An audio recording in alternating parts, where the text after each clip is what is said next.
Welcome to Be in Tune. Join me, your host Darian, and my producer Joab, as we have conversations that deepen our connection with our higher power, ourselves, and the world around us. So, get ready to tune in, turn up that volume, and welcome to the Be in Tune podcast.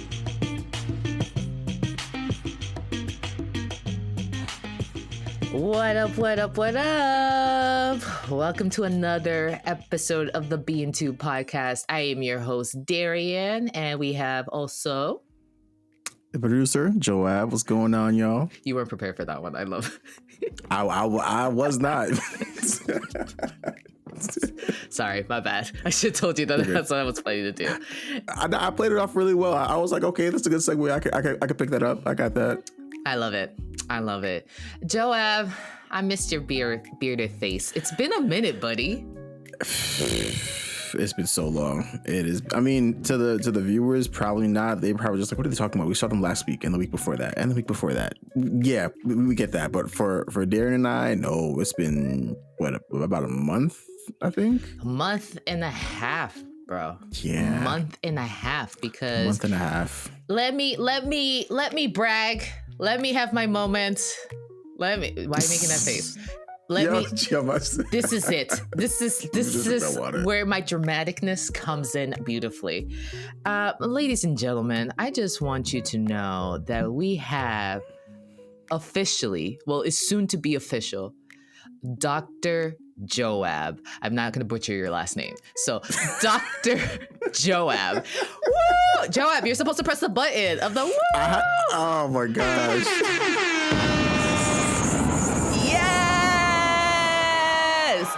Yes! Let the crowd keep clapping.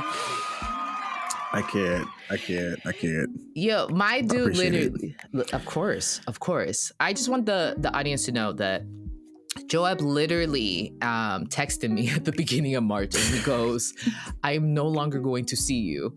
I have to finish this dissertation. And I said, okay. And then I said, well, can we get one more episode in? And Joab set really good boundaries. I was like, okay, I love this. I did. You were just like, yeah, no, sis, it's not gonna work. I did. Oh, dang! I really don't even remember that. You were in the thick of it. The thick of it. Yeah.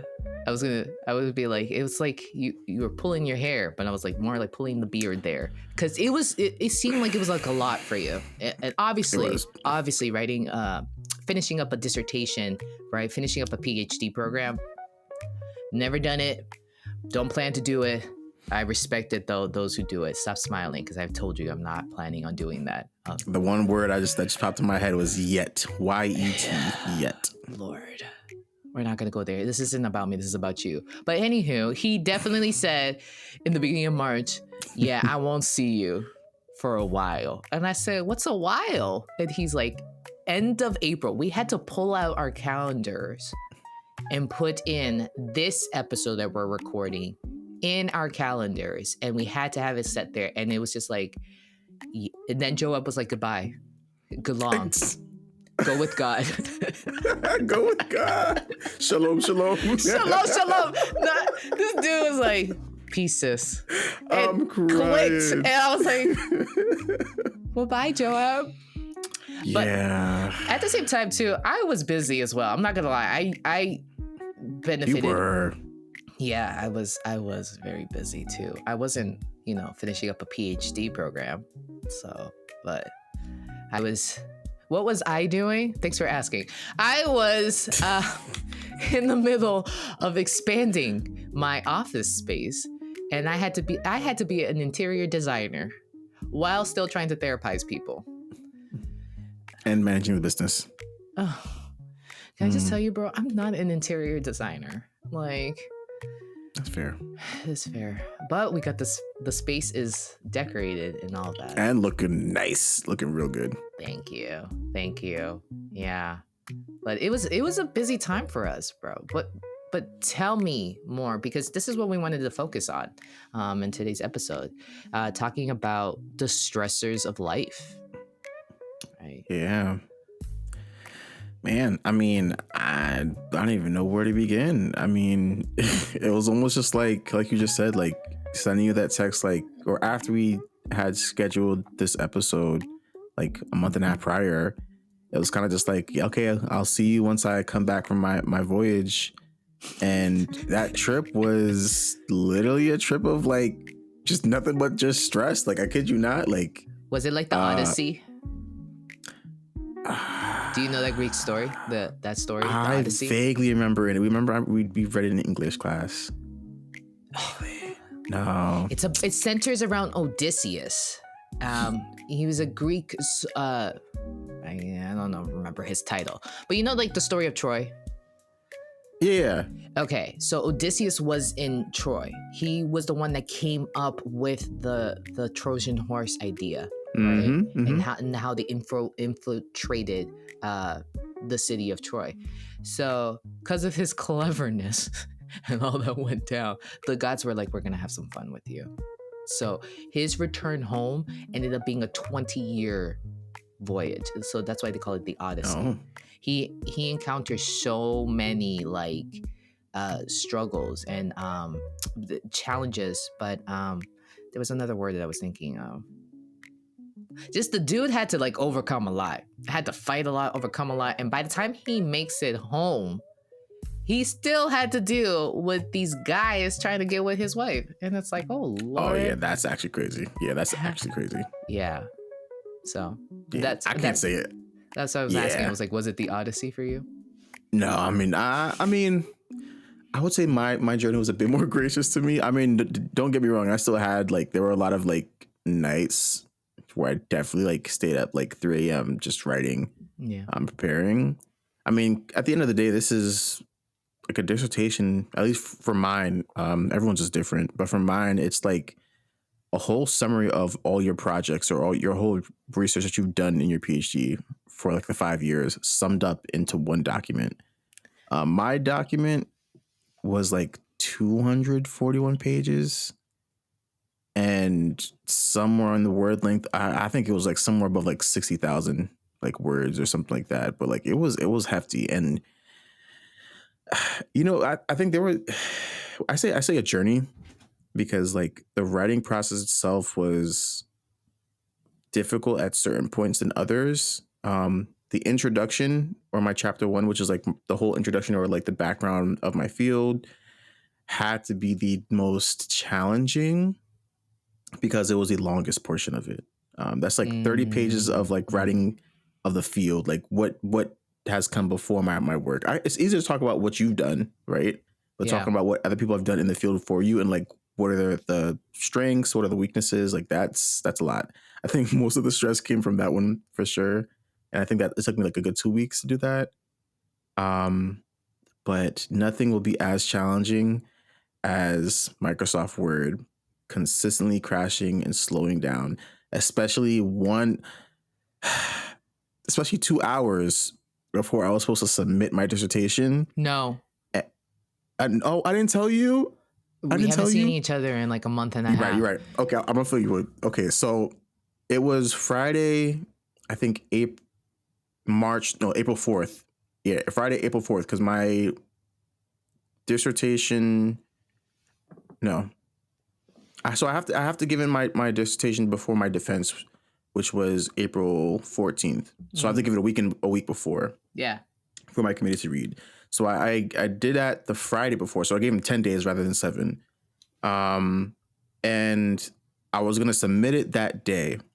When I did everything, made sure like I formatted everything. It was all good. I went to do a final check through of my chapter 1 to 5. So I checked chapter 2, 3, 4, 5, all good. I went back to the very, very top of the document, because I already checked chapter 1 the day prior. So I went back to the very top of the document, like the title page, went through the whole entire thing, and then when I got to chapter 1, I'm like, wait, I had a figure here. Where is that figure in the document? I scrolled through the rest of chapter 1. I had like 8 figures throughout chapter 1, which is like chapter 1 was like 30 pages. I couldn't find one figure, and I'm like, what is going on? Like that, me just making the figures and putting them in the document took like a week's worth of time. and I was having a mini like breakdown. Cause I'm just like, what in the world do I do? Cause like, where did they go? How do I even get them back? Yeah, and I was freaking out because I'm just like, how would they even disappear? And it's like, because I'm working with such a large document, like things just start flying all over the place. Things can disappear. Yeah. So yeah, after some like, I literally had to really engage in some breathing exercises and like step away, like walk away. And then when I came back, like, of course, like you think clearer, but thank God I had it saved to OneDrive. So every version was backed up. So I went back to a previous version before I noticed that it disappeared. And it turns out when I deleted one figure from chapter 3, it deleted all the other figures from chapter 1, which doesn't make sense. And even to this day, I'm like, I don't understand it, but whatever. I mean, I still got it back. But yeah, that one threw me for a loop. So yeah, yeah. Oh my God. Yeah. Wow. Yeah. So wait, so how did you get it back? Now I'm like into the story of like what happened? How did you? I think I had so I kind of had to work my way back in the version history of the documents. Yeah. Oh, okay. Yeah, so like I had to go back to the version history that had the figures in chapter 1, but I also lost some of the newer edits I made from the most recent version. So I just had to like copy the ones so I had two different files because you could make them two different files. So I had the old version that had everything except the new edits, and then the new file that had everything except the old figures. I just had to copy the new edits into the old one, which just had to do it page by page, which was so tedious, but like it was either that or just like crashing out. Cause again, like I was supposed to like send it in like close of business day, like at 5 p.m. that Friday. And this was like all happening at 3? Yes, around 3. So yeah. So I was, cause I'm like, oh, I'm perfectly good. I had everything laid out. I'm like, I could, I mean, cause I think the day before I finished working at 5. Yes, I could have worked later, but I'm like, there's no need to. Everything was good, or so I thought. So yeah, it was just like, it was annoying. But like, again, going back to that version history helped to like retrace the old figures. But yeah, I think once I know once I sent it to my committee through email, I literally like laid out on my bed and like just like stared into the abyss for a very long time because I'm just like, wow. And I think I even made a post because I'm like Satan really tried me, but not today. Not today, Satan. I think I saw that. Not today. Yeah, not today. Not today. Because I'm like, that is crazy. Like, what are the odds? I could just imagine God being like, "You did it, son. You did it. You did it." Like as you're lying, he's patting you. Like that, you did it, son. Yep. You're a good man. You did it. Oh my God. Yeah. No. Like. Yeah. That like, I think that single-handedly, at least the whole past 3 months, that moment specifically was like, and I'm not usually the type to crash out. I've never been the type to crash out or like overreact. I'm very like calm, very like, just very like, I try to have a sense of peace, but that moment, no, like, because it's like, just how, so. But that also speaks to the fact, like, you can, like, when it comes to our stress response, a lot of people say this too, and I've heard this a lot. They're like, I reacted so differently, or it's just like I had zero patience when I got to this point. And it's like, yeah, because you're being tried like moment after moment, and eventually that just wears on you. And if you're not taking the proper time to, recharge, rest, or if simply, taking time away from the situation, and it's just one thing after the other, it's just, of course you're going to have a bad reaction to something. So I didn't even know that this was happening. I was just, here I was like in my own stress land, but I was like, God, be with Joab, be with me, but be with Joab. It was like, I was like, be with him, Oh my! See, that's how I know we're connected. Because even in those moments, I kid you not. Yeah. My initial thought, because I know we were texts here and there, but like we wouldn't be like, again, like having like calls like this. Yeah.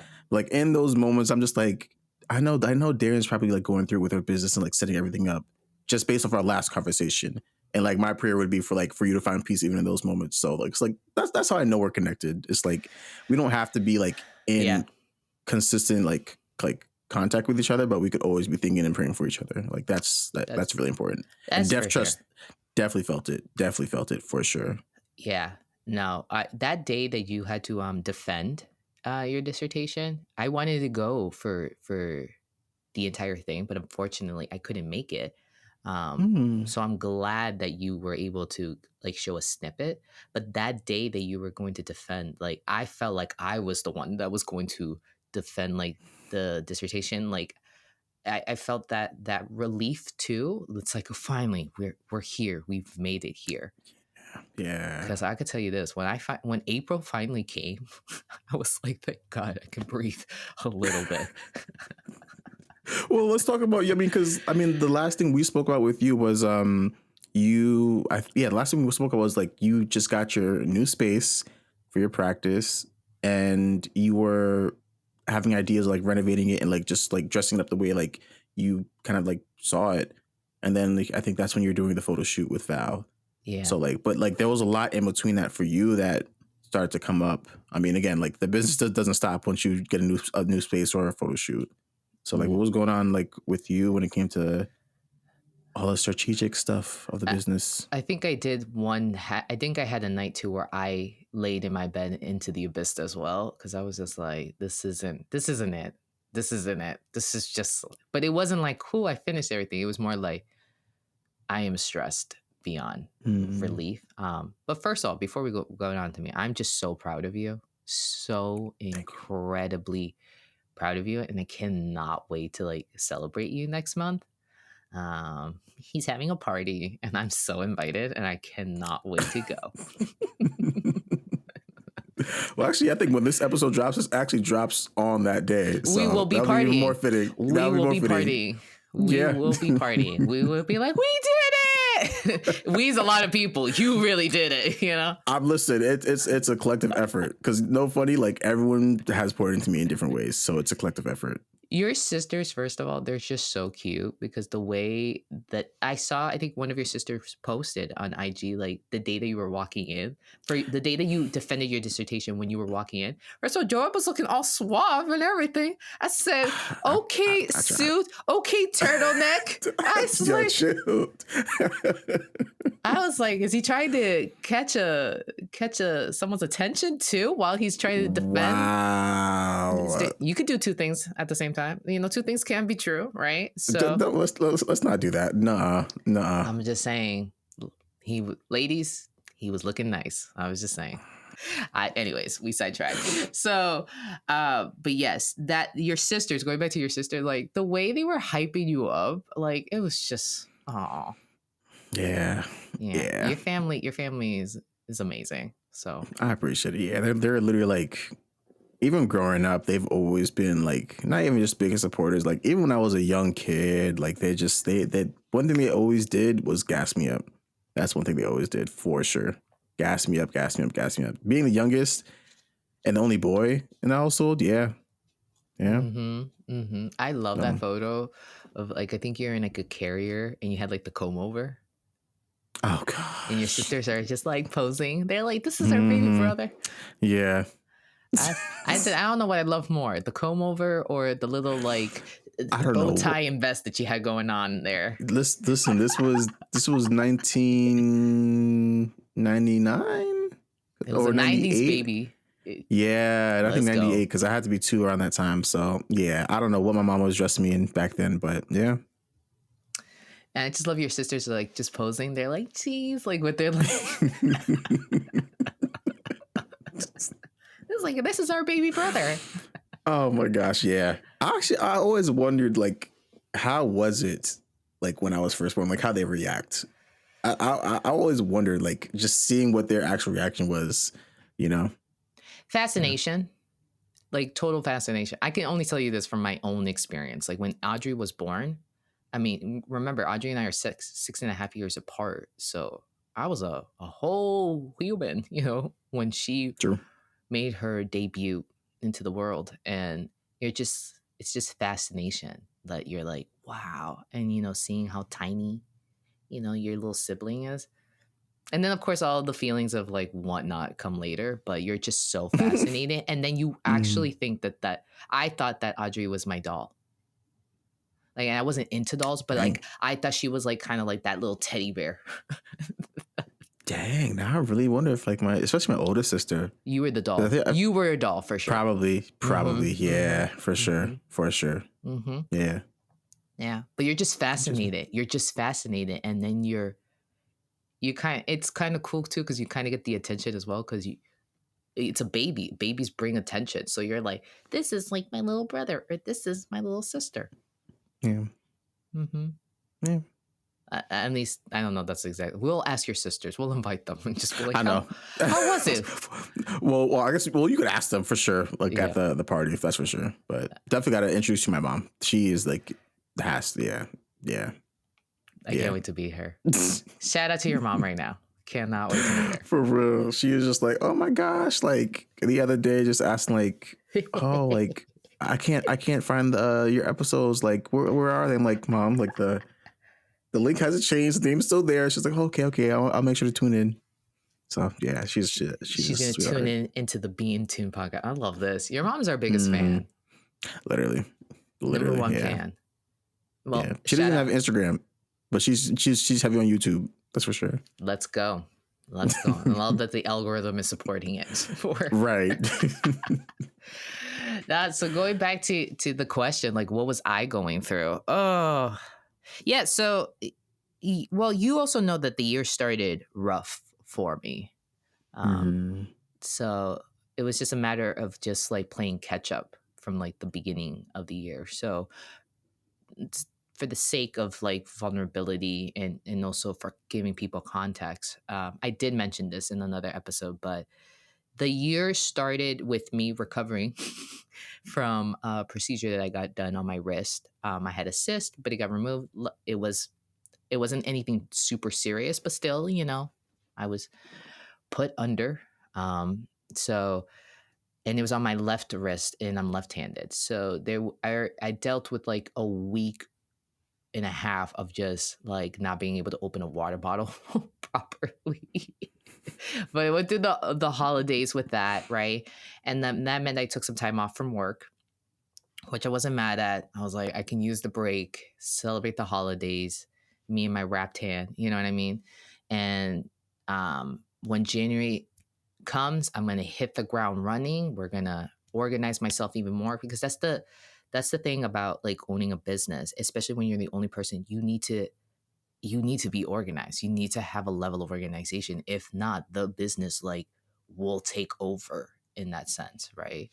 So it's not just like simply just sitting there and therapizing people. It's like therapizing people, sending back emails, making connections, working with other providers if there's like that whole collaboration process. The balancing of my QuickBooks, even though I'm not a whole accountant, you know what I mean? Like still doing that. I was doing this. We were doing this as well. I think in February, that's when you and I decided to just go back to back to back to back. Yeah. It was good, and I don't know if it was the wisest move at the end of the day, but it was. We got a lot of episodes out, so there's that. And then of course, like still doing other jobs, like doing some contract work as well. So when January hit, I was just like, I'm ground running. No wrist is gonna hold me back at this point. The wrist is coming with me. We're doing great, right? Then my family had an unexpected death happen. My cousin died tragically, and I don't want to really go into those details, but it meant that everything had to go on pause because I had to fly out unexpectedly, suddenly, of course, right, and be there with my family in DR, and then come back. And here's the thing: we don't talk about grief enough as a society, and we don't talk about how we say this a lot when we know someone's grieving. Give yourself time, right? And when we say that, it's true. The person does indeed need time, like time for the pain of the initial loss to to reduce in a sense, or not be so potent, right? Time does help. Time indeed does help with healing all wounds. Time to get adjusted with that this person's no longer here. If that's the grief, if that's the loss, right? Of course. And time in being able to become accustomed to living in a world that is different now because of the absence of that person. Yeah. And also in American society, they give you what, a couple, your grief, like your what's the word, the days that you get, there's a specific word, bereavement. Or that's Yeah, what's called now. yeah, if you're working at like a company, or if you're working any place, they'll give you bereavement days, and it's like 3 to 4 days. So it's like, go bury your person and then come back. Now, of course, let's be realistic here. Of course, you can do two things at the same time. You can continue to work, and you can still continue to deal with your grief. And at the same time, there's something to be said about like how work at times can be that distraction, or sometimes the thing that we decide to focus on completely because we want to avoid this thing, this pain. And I'm just speaking from my own experience. I'm not speaking on the behalf of everyone here. I'm not even speaking on behalf of my family, because we're all grieving in our own way. I know for sure my aunt is grieving in an entirely different way, because this affected her directly. I'm just speaking on myself. And I think it's fair to say that I allowed work and all the things that weren't happening for work to consume me. So therefore, I didn't have to deal with that pain of losing my cousin. And to be honest with you, like, were we close? I would say no. But it's crazy because we were working on getting closer, and I saw him a month prior. So fast forward to February, right? Because this all happened towards the end of January, February. Joab even asked me, like, are you good? Like, are you really good to do this? I'm like, yeah, I'm okay. So we're recording episode after episode. So I feel like every Sunday I saw Joab. Like, it was just like, yeah. And it's like me coming back from something. Hey, okay, I'm ready. All right, let's do this. And then I'm working at the same time. So here's the thing: when I don't work, my business doesn't make any money. So that's just that is a reality. So then of course I'm working, and I'm working hard to trying to make up for quote unquote time lost, even though there were a lot of things that were outside of my control. And to be honest with you, I would do it all over again too. Like, I would fly out suddenly as well, like again, you know what I mean? If I don't regret that decision in that sense. And then the opportunity to expand my physical location came up. So as I'm working hard and recording episodes, then all of a sudden I'm like, oh shoot, I have to decorate the space. Because then I get the bright idea of like, oh, my business is about to have its anniversary in March. Call up Valerie. I'm like, let's do another photo shoot. We did it around the same time. Let's just do it again. I'm just pushing myself to go back as business as usual, like pushing myself to go back to that norm.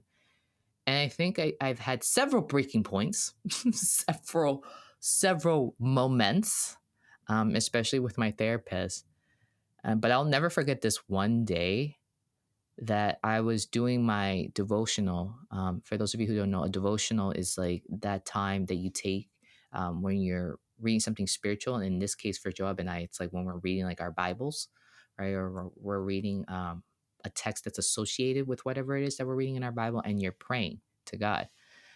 And I just remember just having a breakdown of just like telling God everything that I was feeling stressed about. And the last thing that came out, and the one that grabbed my attention, and it was, and I miss him. And I was just like, and I miss him. And I was referring to my cousin, and I miss him. So long story short, I'm trying to move along in my business and deal with all of those things. And I'm grieving. And I will also be very honest too and say, that there were moments that I felt I didn't deserve to grieve. Hence why I'm pushing myself to just work. It's okay. It's fine. It wasn't my direct pain. It's all right. It's unfortunate. Mm. It's not like I had a solid close relationship. It's okay. It's okay. Be there for everyone else. It's okay. Let's continue focused here. Let's go back to business as usual. And I remember the I do some contract work at another program, and someone was like, if you need to take they heard the story, because I never told anyone exactly what happened. So when they heard, they're like, oh my goodness, if you need to take some time, just let us know. Your mental well-being comes first. I'm like, it's okay, because I'm used to saying that. And it's so interesting because I'm such a sensitive person. I'm such an emotionally minded person. Like, I'll say it's okay, but it's really not okay. And I will let you know it's not okay later, as opposed to just being honest with myself and just saying, you know what, maybe I do need that time. So this is my story. This is my song. I can't. Why you have to end off like that? Dang, Darian. It's because it's a lot, Joel. It is. I mean, it is. And no, it really is. I mean, well, first off, thank you for sharing. I mean, again, being vulnerable, but like being raw at the end there. Yeah, like I think it says something, like reflecting back on the month and a half prior, but like seeing yourself almost like out of body experience, where it's like you're seeing yourself walking through those days in the month, just kind of just like saying like, no, like you were kind of like, in a sense, like kind of like numbing yourself with just like the work. But there was something you said that was like really like powerful. You were saying like how you felt like you didn't deserve to grieve. I'm curious, like what made you feel like you didn't have the right to grieve, or what made you feel like you didn't have the right to grieve? Was it because like you were saying, like you didn't directly know your cousin as well? You were starting to get to know him and have that relationship, but because like you weren't, for example, like your aunt, who of course had the most closest direction connection to him, like that she had a more right to grieve than you did. Like what made that thing for you? That, you know what I mean? The closeness in the relationship, right? The intimacy. And me saying that sentence, I think I said the sentence that a lot of people tell themselves too. When something like this happens, it's like, I don't, but we weren't that close. So it's like, why are you feeling this way? And you know what? Like, obviously I know, like, it's just like, no, you can feel your feelings. It's fine. That there's no deserving of whatnot here. That doesn't, that's not even, that shouldn't even be part of the conversation. You know what I mean? That doesn't need to even be part of this quote unquote equation here. You're allowed to feel. But for me, I'm learning more. You know, it's so interesting. I'm learning more about myself in the sense of like, I think that that's just my way of dealing with difficult emotions and difficult situations. It's like, I didn't realize this, but I am the type of person, I'm like, okay, and I'm going to redirect my energy into something else here. Because if I really allow myself to feel this loss, this is actually what really came up for me too. Like, and I remember talking about this with my therapist. Shout out to my therapist. She's amazing. And yes, I know I'm a therapist who has a therapist. That's a thing, guys. So let's normalize that. Let's not be weird about it. Okay. I remember telling her, it's just like, when I allowed myself to really feel it, a lot of the unfair statements were coming up, a lot of the unfair comments and thoughts of like, he was so young. Why did this have to happen? This is not fair. And in a way, it also made me feel a little bit like, not undeserving, but just like made me think about like, I've lived this long and I've been blessed in this way. Why didn't he get that chance and that opportunity? You know, and it makes you question like God's plan in that sense. Or I even hate to say it that way. Like this was God's plan. Like, there's secrets and mysteries of the universe and stuff and there's just some things that we're just not going to know. And I'm okay with that. Some people are not okay with that, but I'm okay with the thought of like, there's just some things I'm just not going to understand. I'm all right with it. Will I continue to work to try to understand? Sure. But there's just some things I can accept. I'm like, I can understand. I just know I'm confused about this. I have a lot of questions on this, and it's okay that I have this confusion. But I think that's why I said that statement, because that statement was like, if I allow myself to really feel this, then it's going to bring up a lot of the questions and the doubts and the other feelings of frustration, no, anger, and even make me question like, why him and not me? He was so young. Why? And this is not fair to my aunt. What the heck? You know what I mean? Like, not to speak on her pain or anything. I'm trying to be also very respectful of my family's pain, but it just, I think that's what it is. I think it was just easy for me to say, I don't need to go. I don't feel deserving of having to deal with this grief because, first of all, I didn't have that close ties. So therefore, let me say that. So therefore, I don't have to actually really feel and really think the thoughts that surround the feelings of this grief. Does that make sense? Oh, that makes complete sense. I'm processing as I'm talking to you. No, yeah, I mean, I could hear that too, and like that's not a bad thing either. As if anything, that's more of an important thing because, again, like I said before, like the out of body experience, you're kind of like seeing like your highlight reel from a month and a half prior, but like you're in like the space now, looking back at it. And honestly, what I hear is, in a sense, and it's so crazy because I would always think imposter syndrome is just limited specific to like some type of business or like some type of academic work, but it is multifaceted. It can apply anywhere. And in this case, it is applying to grief, which I would have never thought. Like you asked me like imposter syndrome, oh, like that's just if you're, trying to achieve something in education or in like in a career. Like, no, it could show up in even something as grief. And it sounds like it showed up where it's like, you don't have a right to grieve because A, you weren't as close with him, and like B, like there is no direct connection. But like that's not like grief doesn't have an attachment. Like it's if it shows up for a reason. Like that means that something was felt, something was there, something was lost. So there is no like tag assigned with grief. Like if it shows up, like that's a process like you have to go through. Yeah.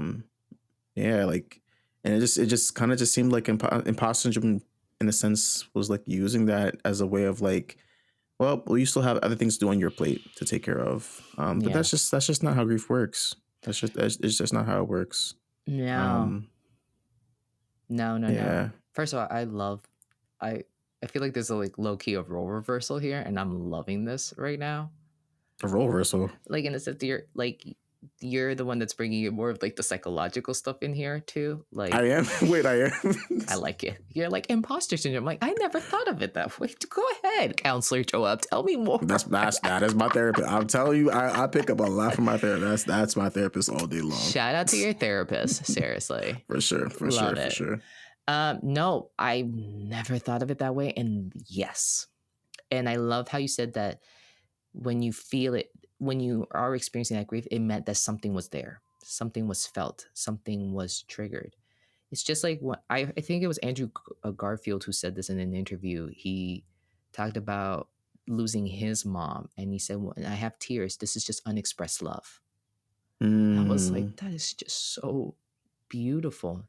And that's when I do have my moments of like sadness and my moments of like tears and all that. I like to think of it that way too. It's like, no, there was love there. There was just love there.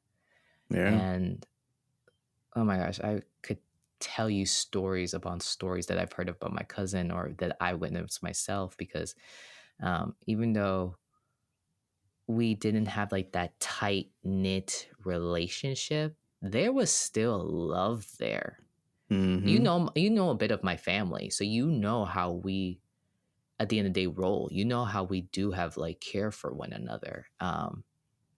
And there was just love there. And oh man, I'll share this. The last beautiful memory that I really have with him, other the times that us cousins got together, was actually my birthday last year. He rolled up to my birthday event and we had a moment ourselves and we were just talking about life. And when I think about him, I think about that time, and it does make me sad because it's like I wish I had more times like that. And at the same time, I do feel that love. That's why that grief is there, because there was genuine love there for him, genuine love between us. You know, we were family at the end of the day, you know? So quoting Vin Diesel from Fast and the Furious, we family, you know? You know I love that series, and you have all the thoughts about it. I knew that was coming. We're not going to digress. We're not going to digress. So, yeah. Anyone who's listening to this and anyone who can relate a little bit to this conversation, it's like, I want you to know that you are allowed to feel what you're feeling, and we do not grieve enough as a society. No. That got brought up in another podcast I was listening to, and I think I told you that. I was like, they brought that up, like, we don't grieve enough as a society. Like, when we lose a job, when we lose an opportunity, when we lose a relationship, when we lose a loved one to death, right? When we lose a dream, like, we need that time to just acknowledge what's up and how that affected us, and literally have your moment of, this sucks, this is unfair. And I'm not saying stay there forever, because some people literally stay there for 15 years and it's like, okay, homie, unfortunately in the last 15 years we haven't moved forward, we haven't gotten into that next chapter. And not that the next chapter is supposed to be sunshine and rainbows, but everything that we experience is something, there's something that we can learn from. It changes us, it molds us, it moves us in a path of growth and such. I had someone ask me, they're like, yo, how come, like, how is it that you still believe in God with all of this nonsense that's happening? Which, don't get me started too, because as the year started for me, the world has been going into a direction that I'm like, what the hell is happening? It's a mess. It's worse. So at the same time of dealing with all this personal stuff, I'm also noticing how we continue to treat each other terribly. We're not really looking out for one another. And it's just chaos left and right. So someone asked me, they're like, how do you still believe in God and all this? And I was like, because I have to believe in something in order to keep moving. But I also know too, like, everything that we go through, even the bad stuff, that's still an experience and an opportunity for us to build resilience and for us to grow as a person. Because there's some people who've experienced a lot of things in this world, a lot of the quote unquote bad stuff, and they can still tell you at the end of all of it, still tell you their story and tell you what they learned from it, and inspire another person to keep going. Inspire another person to seek the help that they need, right? Or to find the community, right? Or to lean more into their faith. And that's when I'm choosing to believe. Yeah, I think there was something you were saying about, like, we don't grieve enough. I would even argue we don't even really know how to grieve in today's society, or rather, society doesn't really teach how to grieve. I mean, I made some references in this episode and even to, like, previous episodes, but I've been, like, heavily binge watching The Chosen. I think there's, like, a good show. It is so good. Honestly, I don't know why I didn't start it sooner, but yeah, I've been watching it, and, like, I'm on, like, season 4, episode 4, something like that. So, but anyways, not to spoil it. I mean, those who read the Bible, we kind of know it's the spoiler, but not to spoil the show itself, the content of the show. But there was a Bible passage that I was reflecting back on in Exodus that made me think of something I saw in the show. But like in Exodus, when pretty much, for those who don't know, like the story of Exodus, pretty much it's Moses, which he does the miraculous miracle of like splitting the Red Sea and leading the Israelites across the sea into the wilderness to get to the promised land. A lot happens on the journey, and then pretty much towards the end of Moses' life, he passes away. But it's so interesting in that moment that he passes away, what happens and what God tells the people after he passes away. Is he gives them, I believe it was like 30 or 90 days. I forget exactly, but he gives them a long amount of time specifically for grief. Like he sets out a time to grieve.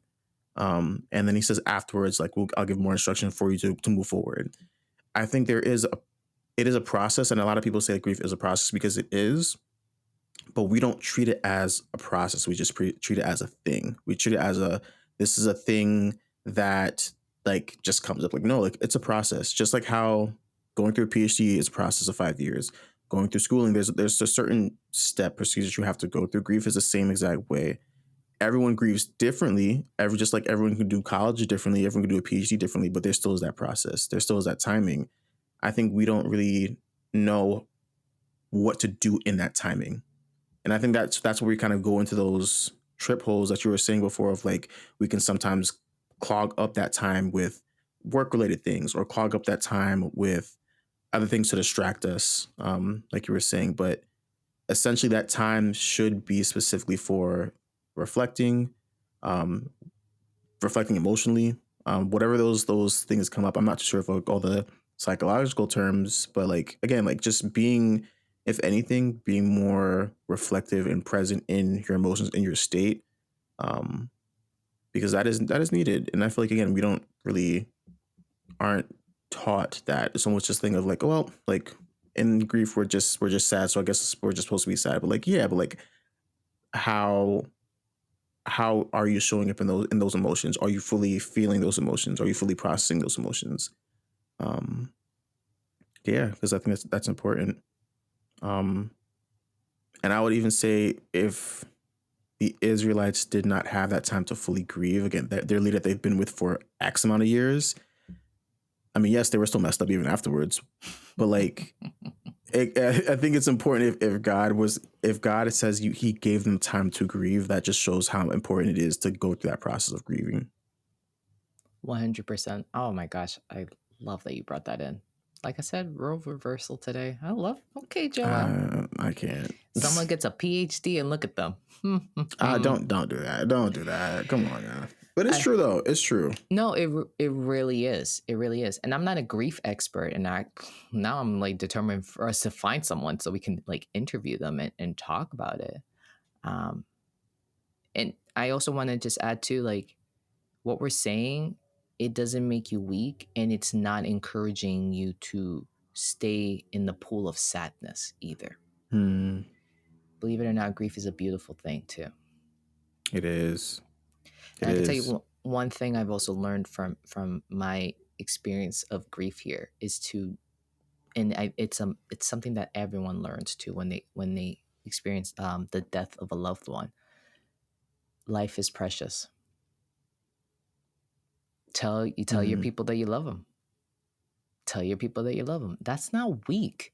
That's not I know American society is always looked down on as like Western culture, right? A little too sensitive, a little too extra, and all that. It's just called. I'm acknowledging my humanity here, and I'm also acknowledging the fragility of my humanity as well.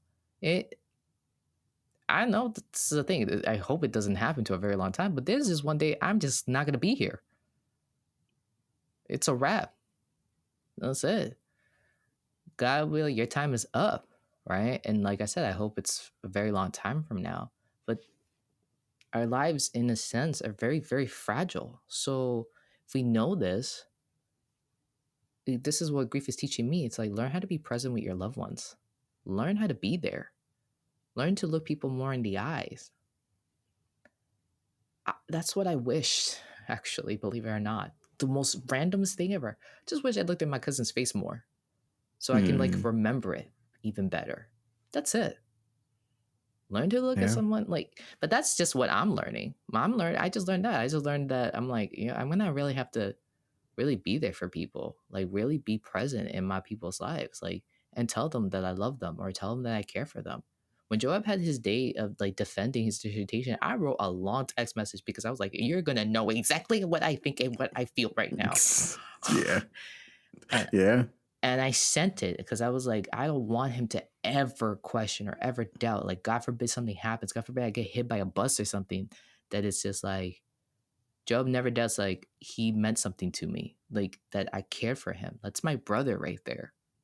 You know what I mean? That's my best friend. As we call each other, best friend. And we have to say it with that accent too. Yeah. You know? Like, and he's gonna know that he mattered. I'm going to tell you that you mattered. I'm going to tell you that I care for you. I'm going to tell you that I'm proud of you. I'm going to tell you that I love you. It's like I try to help my sisters all the time, too, when I talk to them. I always try to end the call with, I love you.